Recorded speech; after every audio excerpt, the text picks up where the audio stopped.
ನಮಸ್ಕಾರ ವೀಕ್ಷಕರೇ. ಸಂಸತ್ನಲ್ಲಿ ವಿವಾದ ಸೃಷ್ಟಿಸಿದ ಬೆನ್ನಲ್ಲೇ ಮತ್ತೆ ರಾಹುಲ್ ಗಾಂಧಿ ಅಮಿತ್ ಶಾ ಟಾರ್ಗೆಟ್ ಮುಂದುವರಿಸಿದ್ದಾರೆ. ಪ್ರೆಸ್ ಕಾನ್ಫರೆನ್ಸ್ ಹಾಗೂ ಎಕ್ಸ್ ಖಾತೆಯಲ್ಲಿ ಪೋಸ್ಟ್ ಮಾಡಿ ಒಂದಾದ ನಂತರ ಒಂದು ಆರೋಪಗಳನ್ನ ಮಾಡ್ತಾ ಹೋಗಿದ್ದಾರೆ. ಈ ಮೂಲಕ ಇನ್ನು ಕೆಲ ದಿನಗಳ ಕಾಲ ನಮ್ಮ ಸಬ್ಜೆಕ್ಟ್ ಅಮಿತ್ ಶಾ ಅನ್ನೋದನ್ನ ಕ್ಲಿಯರ್ ಕಟ್ ಆಗಿ ಹೇಳಿದ್ದಾರೆ. ಆದ್ರೆ ಇನ್ನೊಂದು ದಿಕ್ಕಲ್ಲಿ ಸುಳ್ಳು ಆರೋಪಕ್ಕೆ ಬೆಲೆ ತೆರೋ ತನಕವೂ ಬಿಡೋದಿಲ್ಲ ಅಂತ ಪಟ್ಟು ಬಿದ್ದಿರೋ ಬಿಜೆಪಿ ಈಗ ಲೀಗಲ್ ಆಕ್ಷನ್ಗೆ ಮುಂದಾಗಿದೆ. ರಾಹುಲ್ಗೆ ಟಕ್ಕರ್ ಕೊಡೋದಕ್ಕೆ ಅನುರಾಗ್ ಠಾಕೂರ್ ಹೆಜ್ಜೆ ಇಟ್ಟಿದ್ದಾರೆ. ವಿದ್ಯಾರ್ಥಿಗಳ ಮೇಲೆ ಹಲ್ಲೆ ಅನ್ನೋದನ್ನ ಹೈಲೈಟ್ ಮಾಡೋದಕ್ಕೆ ನೂರಾರು ಯತ್ನ ನಡೀತಾ ಇದ್ರು. ಇನ್ನೊಂದು ದಿಕ್ಕಲ್ಲಿ ಬಾಧಿತ ಪೊಲೀಸರ ಕುಟುಂಬ ಕೂಡ ಮಾಧ್ಯಮದ ಮುಂದೆ ಬಂದಿದ್ದು ಈ ಪ್ಲಾನ್ಗೆ ಶಾಕ್ ಕೊಡ್ತಾ ಇದೆ. ಈ ಮಧ್ಯೆ ಪ್ರಧಾನಿ ಮೋದಿ ವಿರುದ್ಧ ಅತ್ಯಂತ ಕೀಳು ಮಟ್ಟದಲ್ಲಿ ಮಾತನಾಡಿದ ಯುವತಿ ಮೇಲೆ ಕೇಸ್ ದಾಖಲಾಗಿದೆ. ಇದೆಲ್ಲವನ್ನ ಒನ್ ಬೈ ಒನ್ ವಿವರಿಸ್ತಾ ಹೋಗ್ತೀವಿ. ಈ ವಿಡಿಯೋವನ್ನ ತಪ್ಪದೆ ಕೊನೆ ತನಕ ನೋಡಿ. ಅದಕ್ಕೂ ಮುನ್ನ ಮೀಡಿಯಾ ಮಾನ್ಸ್ಟರ್ ಚಾನಲ್ ಅನ್ನ ತಪ್ಪದೆ ಸಬ್ಸ್ಕ್ರೈಬ್ ಮಾಡಿ. ಎಸ್, ಸ್ಕೂಲ್ ನಲ್ಲಿ ಭಾಷಣ ಸ್ಪರ್ಧೆ ಇದೆ ಅಂತ ಗುಂಡ ಒಂದು ಟಾಪಿಕ್ ಅನ್ನ ಸೆಲೆಕ್ಟ್ ಮಾಡ್ಕೊಂಡು ರೆಡಿ ಆಗಿರ್ತಾನೆ. ಹೆಸರು ಕರೀತಾ ಇದ್ದ ಹಾಗೆ ನಾಯಿ ಬಗ್ಗೆ ಬಹಳ ಚೆನ್ನಾಗಿ ಮಾತಾಡಿ ಪ್ರೈಸ್ ತಗೊಳ್ಬೇಕು ಅಂತ ಪ್ಲಾನ್ ಮಾಡಿರ್ತಾನೆ. ಆದ್ರೆ ಟ್ವಿಸ್ಟ್ ಅನ್ನೋ ಹಾಗೆ ಕಾಂಪಿಟೇಷನ್ ನಲ್ಲಿ ಅವರೇ ಒಂದು ಟಾಪಿಕ್ ಅನ್ನು ಕೊಟ್ಟು ಮಾತಾಡು ಅಂತಾರೆ. ಆದ್ರೆ ಗುಂಡ ಬುದ್ಧಿವಂತ ಆಗಿದ್ರಿಂದ ತನಗೆ ಏರೋಪ್ಲೇನ್ ಅನ್ನೋ ಟಾಪಿಕ್ ಅನ್ನ ಕೊಟ್ರು. ವಿಮಾನ ಆಕಾಶದಲ್ಲಿ ಹಾರಾಡುತ್ತದೆ. ವಿಮಾನದ ಕಿಟಕಿಯಿಂದ ಕೆಳಗೆ ನೋಡಿದಾಗ ಭೂಮಿ ಮೇಲಿನ ಜನರು, ಮನೆಗಳು ಚಿಕ್ಕ ಚಿಕ್ಕದಾಗಿ ಕಾಣಿಸುತ್ತೆ. ಈ ರೀತಿ ಮನೆಗಳಲ್ಲಿ ನಾಯಿಯನ್ನ ಸಾಕಿರ್ತಾರೆ. ನಾಯಿ ಒಂದು ಸಾಕು ಪ್ರಾಣಿ ಅಂತ ತನ್ನ ಟಾಪಿಕ್ಗೆ ವಿಷಯವನ್ನ ಎಳೆದು ತಂದು ಭಾಷಣವನ್ನ ಮುಂದುವರಿಸ್ತಾನೆ.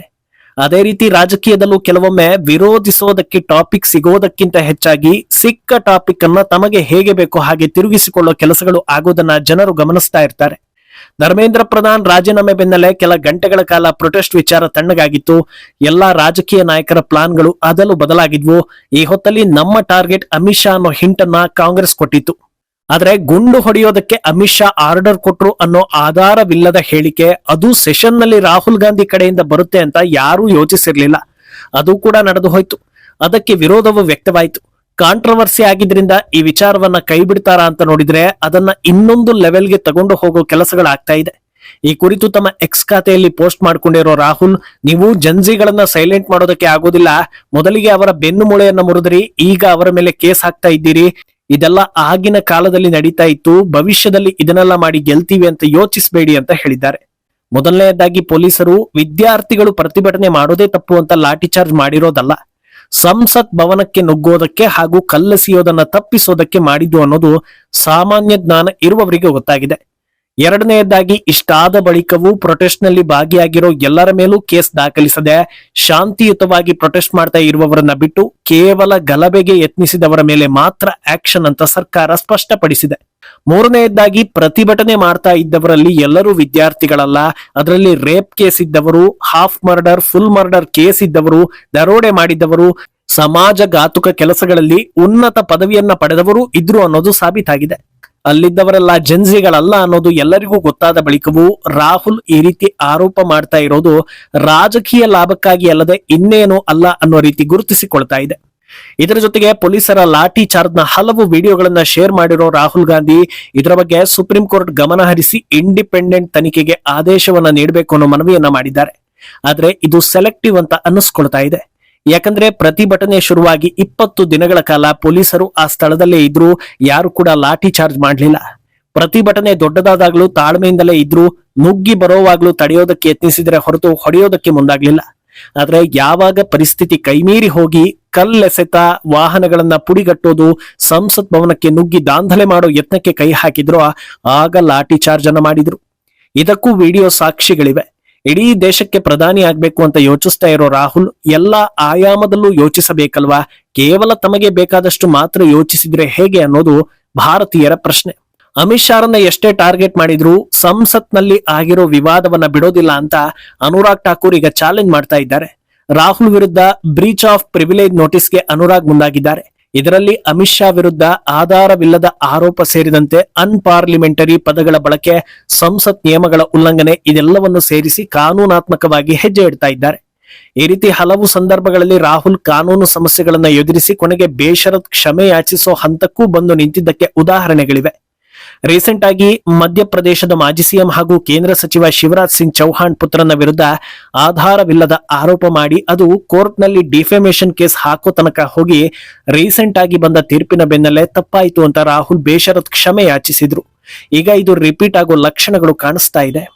ಇನ್ನು ವಿದ್ಯಾರ್ಥಿಗಳ ಮೇಲೆ ಹಲ್ಲೆ ಅನ್ನೋ ಸುಳ್ಳು ಅಜೆಂಡಾ ತಪ್ಪಿಸೋದಕ್ಕೆ ಹೋರಾಟದಲ್ಲಿ ಇದ್ದವರನ್ನ ಎಕ್ಸ್ಪೋಸ್ ಮಾಡೋ ಕೆಲಸಗಳು ಆಗ್ತಾನೆ ಇದೆ. ಅದಕ್ಕೆ ಪ್ರಮುಖ ಸಾಕ್ಷಿ ದೆಹಲಿ ಪೊಲೀಸರ ತನಿಖೆಯಲ್ಲಿ ಸುಮಾರು 2800 ದುಷ್ಕರ್ಮಿಗಳ ಪತ್ತೆಯಾಗಿರುವುದು. ಇನ್ನೊಂದು ದಿಕ್ಕಲ್ಲಿ ಪೊಲೀಸರ ಕುಟುಂಬ ಕೂಡ ಈಗ ಸಾರ್ವಜನಿಕರ ಮುಂದೆ ಬಂದು ಮಾತಾಡ್ತಾ ಇದ್ದಾರೆ.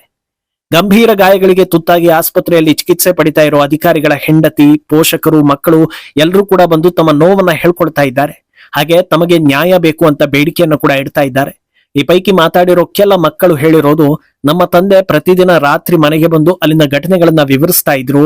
ಅವರಲ್ಲಿ ಸಾಕಷ್ಟು ಜನರು ವಿದ್ಯಾರ್ಥಿಗಳ ರೀತಿ ಕಾಣಿಸ್ತಾ ಇಲ್ಲ, ಆಂಟಿ ಸೋಷಿಯಲ್ ಎಲಿಮೆಂಟ್ಸ್ ಕೈ ಜೋಡಿಸಿರೋದು ಗೊತ್ತಾಗ್ತಾ ಇದೆ ಅನ್ನೋದನ್ನ ಹೇಳ್ತಾ ಇದ್ರು ಅಂತ ಹೇಳ್ಕೊಂಡಿದ್ದಾರೆ. ಇನ್ನು ಕೆಲವರು ಘಟನೆ ನಡೆದ ದಿನ ರಾತ್ರಿ ಅಧಿಕಾರಿಗಳು ಮನೆಗೆ ಬಂದಾಗ ಅವರ ಸ್ಥಿತಿ ಹೇಗಿತ್ತು ಅನ್ನೋದನ್ನ ಕೂಡ ಬಿಚ್ಚಿಡ್ತಾ ಇದ್ದಾರೆ. ಖಾಕಿ ಬಟ್ಟೆ ಕಂಪ್ಲೀಟ್ ಆಗಿ ರಕ್ತಮಯವಾದ ಸ್ಥಿತಿಯಲ್ಲಿ ಬಂದವರನ್ನ ನೋಡಿ ಕುಟುಂಬಸ್ಥರು ಗಾಬರಿಯಾಗಿದ್ರು. ಆದ್ರೆ ಸೋಷಿಯಲ್ ಮೀಡಿಯಾ ಓಪನ್ ಮಾಡಿದ್ರೆ ಗಂಭೀರ ಗಾಯಗಳಿಗೆ ಒಳಗಾಗಿರೋ ತಮ್ಮ ತಂದೆಯನ್ನೇ ವಿಲನ್ ರೀತಿ ತೋರಿಸೋ ವಿಡಿಯೋಗಳನ್ನ ನೋಡಿ ಬೇಸರ ಆಯ್ತು ಅನ್ನೋದನ್ನ ಹೇಳ್ಕೊಂಡಿದ್ದಾರೆ. ಪೊಲೀಸರ ಕುಟುಂಬಸ್ಥರ ಸ್ಟೇಟ್ಮೆಂಟ್ ಈ ಕೇಸ್ನಲ್ಲಿ ಬಹಳ ಪ್ರಮುಖ ಪಾತ್ರವನ್ನ ವಹಿಸಿಕೊಳ್ಳುತ್ತೆ. ಯಾಕಂದ್ರೆ ಕೇವಲ ಲಾಠಿ ಚಾರ್ಜ್ ವಿಡಿಯೋಗಳನ್ನ ಮಾತ್ರ ಪೋಸ್ಟ್ ಮಾಡೋ ಮೂಲಕ ಕಣ್ಣೀರು ಹಾಕಿ ಭಾವನಾತ್ಮಕವಾಗಿ ಜನರ ದಿಕ್ಕನ್ನ ತಪ್ಪಿಸೋ ಕೆಲಸಗಳಾಗ್ತಾ ಇದೆ. ಆದ್ರೆ ಪ್ರತಿ ಪ್ರಕರಣಕ್ಕೂ 2 ಆಯಾಮ ಇರುತ್ತೆ ಅನ್ನೋ ಹಾಗೆ ಇನ್ನೊಂದು ದಿಕ್ಕಲ್ಲಿ ದುಷ್ಕರ್ಮಿಗಳ ಹಲ್ಲೆಗೆ ತುತ್ತಾದ ಪೊಲೀಸರಿಗೂ ಒಂದು ಕುಟುಂಬ ಇದೆ ಅನ್ನೋದನ್ನ ಜನರು ಅರ್ಥ ಮಾಡ್ಕೊಳ್ಬೇಕು. ಒಂದೇ ರೀತಿ ವಿಚಾರಗಳನ್ನ ಮಾತ್ರ ಜನರ ತಲೆಯಲ್ಲಿ ತುಂಬಿ ದೇಶ ಹಾಳು ಮಾಡೋ ಕೆಲಸ ಇನ್ಮುಂದೆ ನಡೆಯೋದಿಲ್ಲ ಅನ್ನೋದಕ್ಕೆ ಪೊಲೀಸರ ಕುಟುಂಬಸ್ಥರ ಹೇಳಿಕೆ ಪ್ರಮುಖ ಎನ್ನಿಸ್ಕೊಳ್ತಾ ಇದೆ. ಇನ್ನು ಕಳೆದ ಕೆಲ ದಿನಗಳಿಂದ ಪ್ರಧಾನಿ ಮೋದಿ ಬಗ್ಗೆ ಅತ್ಯಂತ ಕೆಟ್ಟ ಶಬ್ದಗಳನ್ನ ಬಳಸಿದ್ದ ಯುವತಿಯೊಬ್ಬಳ ವಿಡಿಯೋ ವೈರಲ್ ಆಗ್ತಾ ಇತ್ತು. ಆಕೆಗಾಗಿ ಹುಡುಕಾಟ ನಡೆಸ್ತಾ ಇರೋ ಬಗ್ಗೆ ಕೂಡ ಸುದ್ದಿಯಾಗಿತ್ತು. ಕೊನೆಗೂ ಆಕೆ ಸಿಕ್ಕಿ ಬಿದ್ದಿದ್ದಾಳೆ. ಆಕೆ ಮೇಲೆ 0 FIR ದಾಖಲಿಸಲಾಗಿದೆ. ಸೊಂಟದ ಕೆಳಗಿನ ಪದಗಳನ್ನ ಪದೇ ಪದೇ ಬಳಸಿ ಛೀ ಎನ್ನಿಸಿಕೊಂಡಿದ್ದ ಆಕೆ ಹೆಸರು ರುಚಿಕಾ ಸಿಂಗ್ ಅನ್ನೋದು ಗೊತ್ತಾಗಿದೆ. ನೋಯ್ಡಾ ಪೊಲೀಸರು ಭಾರತೀಯ ನ್ಯಾಯ ಸಂಹಿತೆಯ ಸೆಕ್ಷನ್ 352, 353/1 ಹಾಗೂ 356/1 ಅಡಿಯಲ್ಲಿ ಕೇಸನ್ನ ದಾಖಲಿಸಿದ್ದಾರೆ. ಆಕೆ ಆಡಿರೋ ಮಾತುಗಳು, ಬಳಸಿರೋ ಪದಗಳನ್ನ ಪರಿಶೀಲಿಸಿದಾಗ ಕೇಸನ್ನ ಹಿಂಪಡೆಯೋದಕ್ಕೆ ಆಗೋದಿಲ್ಲ ಅನ್ನೋ ಸುದ್ದಿಗಳು ಕೂಡ ಬರ್ತಾ ಇದೆ. ಆದ್ರೆ ಭಾರತೀಯರು ಏನ್ ಹೇಳಿದ್ರು ನಂಬ್ತಾರೆ ಅಂತ ಜಿರಳೆಗಳೆಲ್ಲ ಒಗ್ಗೂಡಿ ಆಕೆ ಸೊಂಟದ ಕೆಳಗಿನ ಭಾಗಗಳ ಸ್ಟಡಿ ಮಾಡ್ತಾ ಇದ್ದ ವೈದ್ಯಕೀಯ ವಿದ್ಯಾರ್ಥಿನಿ ಆದ್ರಿಂದ ಹಾಗೆ ಮಾತಾಡಿದ್ದಾಳೆ ಬಿಡಿ ಅಂತ ಸಮಜಾಯಿಷಿ ಕೊಟ್ರು ಅಚ್ಚರಿ ಇಲ್ಲ ಅನ್ನೋ ಮಾತುಗಳು ಬರ್ತಾ ಇದೆ. ಇನ್ನು ಏನಿದು 0 FIR ಅಂತ ನೋಡ್ತಾ ಹೋದ್ರೆ, ಒಂದು ಕೇಸ್ ಸಂಬಂಧ ಯಾವುದೇ ಪೊಲೀಸ್ ಸ್ಟೇಷನ್ ನಲ್ಲೂ FIR ದಾಖಲಿಸೋದಕ್ಕೆ ಸಾಧ್ಯವಿದ್ರೆ ಅದನ್ನ 0 FIR ಅಂತ ಕರೀತಾರೆ. ಅಂದ್ರೆ ಸಾಮಾನ್ಯವಾಗಿ ಒಂದು ಕೇಸ್ನಲ್ಲಿ FIR ಹಾಕ್ಬೇಕು ಅಂದ್ರೆ ಆ ಪ್ರಕರಣ ಯಾವ ಪೊಲೀಸ್ ಸ್ಟೇಷನ್ ಸುಪರ್ದಿಯಲ್ಲಿ ಬರುತ್ತೋ ಅಲ್ಲಿ ಹಾಕೋ ನಿಯಮ ಇರುತ್ತೆ. ಆದ್ರೆ ಇದು ಗಡಿಗಳನ್ನ ಮೀರಿದ FIR. ಅಲ್ಲಿಗೆ ಈ ಯುವತಿ ಕೇಸ್ ಯಾವ ಲೆವೆಲ್ಗೆ ಇಂಪ್ಯಾಕ್ಟ್ ಮಾಡಿದೆ ಅನ್ನೋದನ್ನ ರೀಲ್ಸ್ ಹುಚ್ಚಿಗೆ ಕಂಡ ಜಾಗದಲ್ಲಿ ಕಂಡ ರೀತಿ ವರ್ತಿಸಿ ಅಪ್ಪ ಅಮ್ಮನಿಗೆ ಹೆಮ್ಮೆ ತರೋ ವಿದ್ವಾಂಸರು ಯೋಚಿಸಬೇಕಿದೆ. ಈ ಬಗ್ಗೆ ನಿಮ್ಮ ಅಭಿಪ್ರಾಯವನ್ನ ತಪ್ಪದೆ ಕಮೆಂಟ್ ಮೂಲಕ ತಿಳಿಸಿ.